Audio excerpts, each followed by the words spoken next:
What's going on, everybody? This is Brian Mazique of the Fight Guys, and I'm here to talk about UFC Fight Night 172.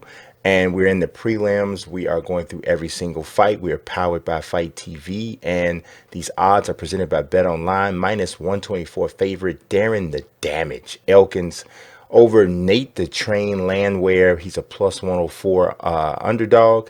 If you have not yet subscribed, make sure you do that now. Click that like button right now, and also make sure you hit that notifications bell so you can know when the new content comes out. We talk MMA, boxing, combat sports, period, bare knuckle boxing, all of it. Also, if you want to see the rest of the odds and prediction videos for this card, upper right corner, you can see that card there, and you can look at all of the previews for this particular card. But let's talk about this fight. Darren Elkins is on a 3-fight losing streak. And it's really tough, too, because one of the fights in there, he lost to the current now UFC featherweight champions. It almost sounds funny to say anybody but Max Holloway, but it's now Alexander Volkanovski. So he lost to him. Then he lost a really tough one to Ryan Hall. That was his last fight. And then sandwiched in between there, he was stopped by, I almost said Lorenzo Lamas. I cannot believe I said that. Ricardo Lamas.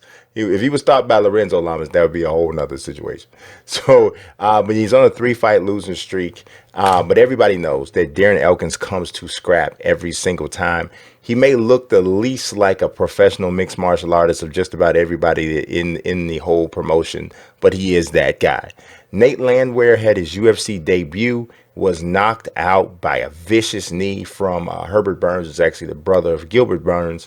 If he had some, some designs on really making some noise in the UFC, things did not obviously start off the way he wanted them to. But let's break down and go into each, to the different aspects of this fight. If you're looking at striking, I would have to give the advantage to Nate Landwehr. He has really good hands. He is a brawler, which is very similar to Darren Elkins, but Landwehr is a better athlete, just a lot more quick twitch athleticism. I mean, don't get me wrong, he's not Jose Aldo or anything, but he is definitely a better athlete than Elkins. Can throw some shots from some different directions. Doesn't have flawless striking defense at all. He will take some shots, as evidenced by the knee he caught from Herbert Burns and some of the other. If you look at some of his stuff from M1 Global, which is where he was before he got to the UFC, you'll see he'll take some shots because he's going to engage in a brawl if you'll give him that kind of fight. And Elkins will more than likely give him that kind of fight. He doesn't back down from that sort of thing either. So I'm going to tell you guys right now, if you're looking at a fight that has a chance to be a fight of the night, this is one of them. So just keep that in mind before you watch this fight. So, and whenever you have a fight, it could be fight of the night. Obviously, it could go either way.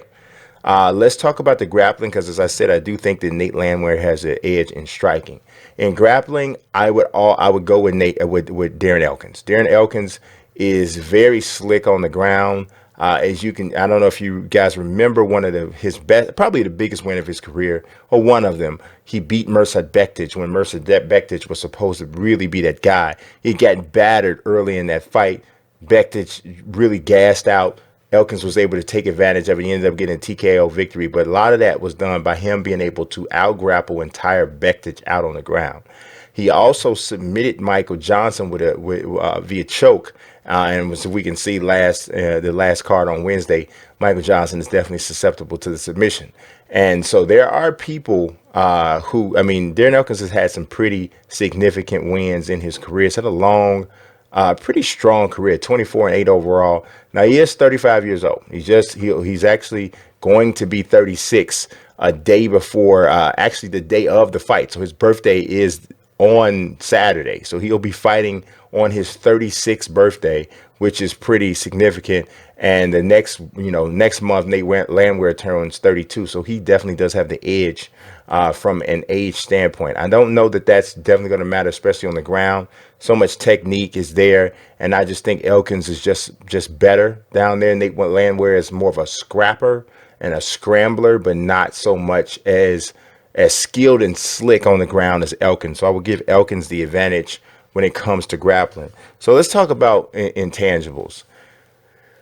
There's hardly anybody that I would give an intangible edge over Darren Elkins. If you look at him and you look at what he's been able to accomplish and you look at what he brings to the table athletically, he has to have a significant amount of intangibles in his favor, because he's not the type of athlete that's going to blow anybody away. He is beyond tough. You might as well just chalk it up. He's going to bleed, because he bleeds every single fight. But that's not necessarily an indication of how well he's doing or how much he has a chance to win.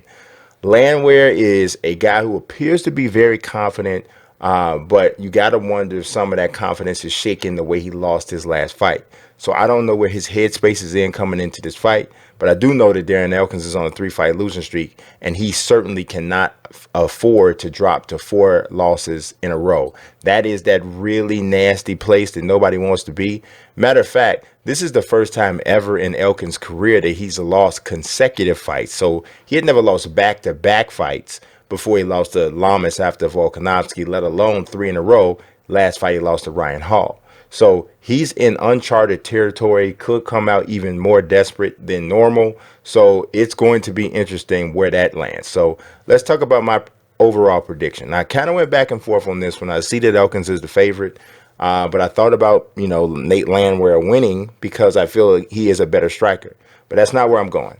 I'm going with Darren Elkins being able to win this fight, and being able to win this fight by a submission. I think Landwehr seems to have a problem sometimes with getting a little bit too emotional, especially in the middle of a firefight, especially in something that's very competitive. He can get out of hand. He'll have lapses in attention, where he'll eat shots he shouldn't take.